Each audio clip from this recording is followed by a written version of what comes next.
My Hero Academia, Chapter 239, Succession. So this was a really good chapter. I really enjoyed this one. I think it was a pretty satisfying finale to this arc. I mean, right, I feel that this is the end of the arc. I mean, I don't think there's much that's going to happen after this, at least in regards to this current storyline. It hit pretty much all of the beats that I thought it was going to hit. Now, don't get me wrong, it was a big surprise to me what eventually happened, and I think it was a surprise to you guys too. I didn't see a lot of people guessing what happened in this chapter was going to play out the way that it did. So I don't feel that much is going to happen after this. Maybe we'll get one more chapter after this, wrapping up everything, you know, and then maybe we'll get like a few span of chapters that bridge us to the next big arc that's going to happen. But aside from that, let's get into it. So we're finding out what was going on with Tomura in the previous chapter, you know, at the very end of it. And yeah, as we expected, he is totally nuking this city, which is incredible. This is going to be so awesome once it reaches the anime. I mean, it's really epic in the manga as well. I mean, Horikoshi did a really good job illustrating this chapter, you know, as he normally does, but he did very good with the breadth and scope of this damage in this city just getting collapsed by the full extent, I assume, of Shigaraki's decay quirk here. So we're also seeing that Spinner, he's back to his narration job, but he's making it out of this okay. Like, there's no real finality to his fight with Hanabata, aka Trumpet. We're also seeing that Twice has Girin, so this was all for, I mean, it all wasn't for naught. Like, they were trying to rescue Girin, you know, the princess in the castle, so they got Girin. He's going to make it out of this arc. That's awesome. Unfortunately, he doesn't have his hand, but I'm sure he'd get a replacement the way that Mr. Compress does. But that's also showing us that there's going to be no finality to Twice going against Skeptic as well. And I assume it's going to be the same thing with Dabi versus Getten.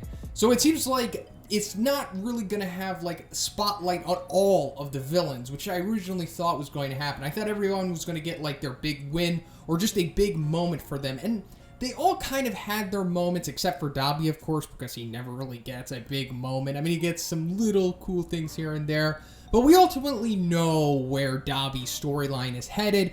It's really just up for Horikoshi to decide when he wants to drop that bombshell. I mean, he's laid enough groundwork for it where I think, I don't know, like 65% of the fan base at this point knows what's going on with Dabi. I mean, if you don't, you're probably just a casual who follows the anime, and there's nothing wrong with that. You guys are the bread and butter of the community, but I'm just saying, you know, the people who follow the manga and are more so just, I don't know, into the community in some extent, maybe on Reddit or something, they know what's going on with Dabi.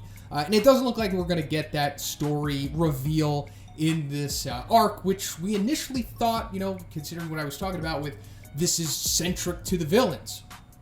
But it seems like it was just focusing on Tomura, who got the most development of everyone. I mean, go figure, he is the leader, he is the main antagonist, and Horikoshi, you could tell, really likes this character. So aside from Tomura, Toga got some huge spotlight and a big win and a big reveal to her new expanded abilities. You know, it's almost easy to forget that Toga was even in this arc since it's been such a long time since her, you know, few span of chapters that she had. Also, Twice got some serious limelight in this chapter as well. He overcame a big hurdle that he had with his character, some huge development. He got an advancement to his quirk as well, but that's about it. We kind of just got those three villains there. Hardly anything was going on with Mr. Compress in this arc. Dabi, you know, the same, like I said, he hardly got anything. I mean, he got to fight against Getten to a stalemate, more or less, which is better than nothing. It's better than him, you know, getting completely defeated.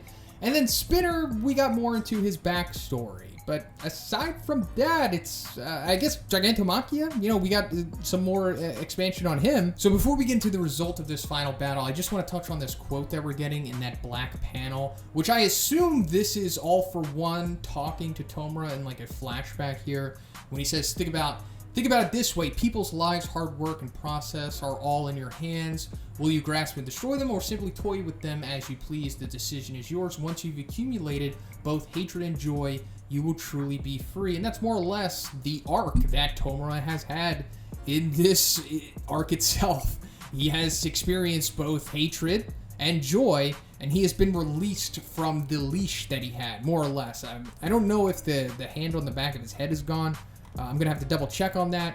Also, that's the hand that's unaccounted for, the bonus quote-unquote hand. But that quote is ultimately playing into how this chapter and the overall whole big story of this arc is playing out and resolving. It's not going to end, similar to what Tomura and just the other arcs have ended in general.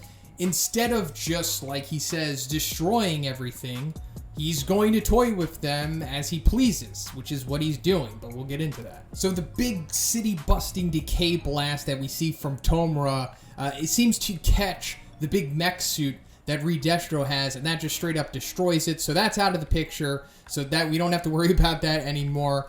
And I love how it's like this big struggle for Re-Destro to get away from all of the destruction and carnage that's happening here. And like I said previously, Horikoshi just knocked it out of the park with the illustration of the destruction of the city. It looks so good. I mean, they're going to knock it out of the park in the anime. Bones always does. I mean, if they do get season 6 or whatever, this is going to be season 5 maybe. And then we see him like narrowly escaping from it, like on like the one single piece of the mech. And he eventually falls, and we find out that he, unfortunately hits the ground with his feet, and in the midst of the chaos and everything. And as the smoke clears, we see that he has hacked off his own feet because, they were infected with the decay. And in order to stop it from taking out his entire body, he had to hack his own legs off, savage style.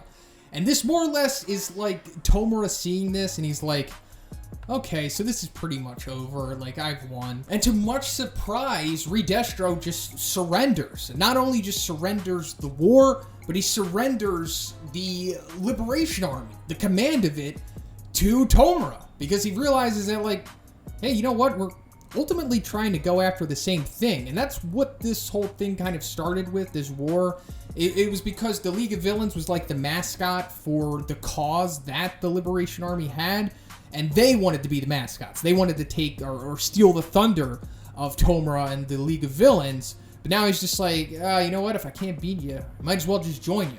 So this is awesome. I assumed that, I guess with most other people, that Tomura was just going to wipe out the Liberation Army and literally like everyone in the city, like all of the citizens and everything. But no, they're joining the League of Villains. And this is awesome because This had a similar result that we saw in the Shigaraki arc, because we built up all of these great new villains, but then they were all just destroyed and they're gone from the story essentially. I mean, Shigaki's still out there, but he's nerfed. Maybe he'll come back later, but that's another story. But now we have all these new great villains, and they're not just going to be thrown away with this arc. They're going to stick around because it looks like this is going to come to fruition.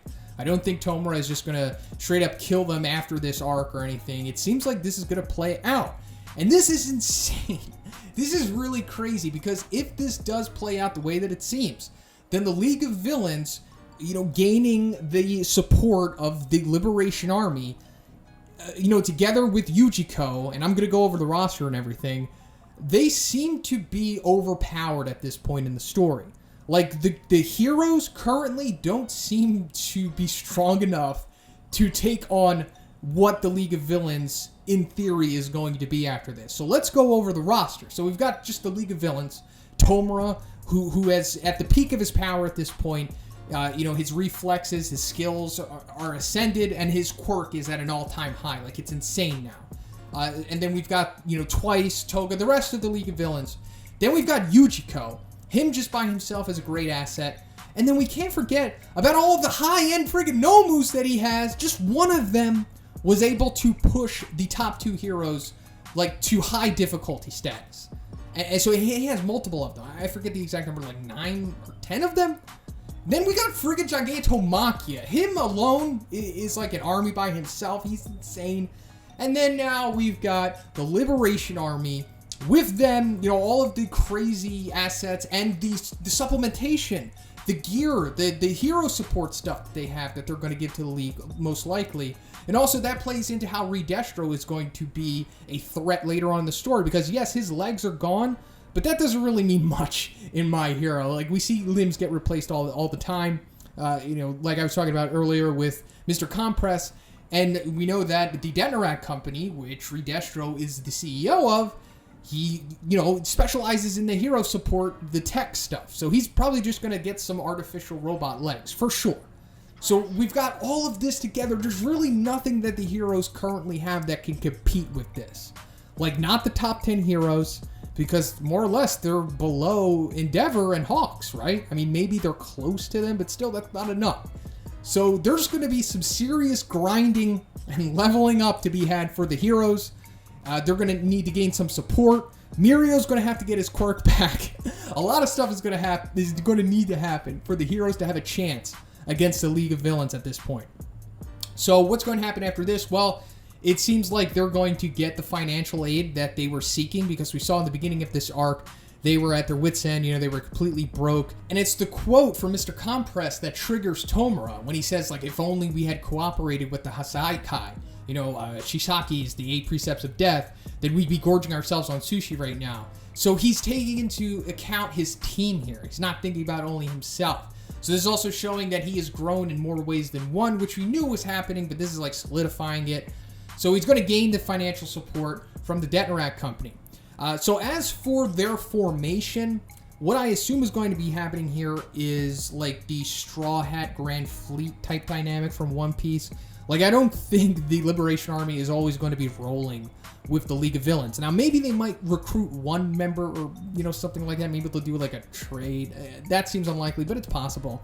What I think is they're just going to be a branch of the League of Villains. Like, they're going to stay where they are most likely and, rebuild the city the best they can.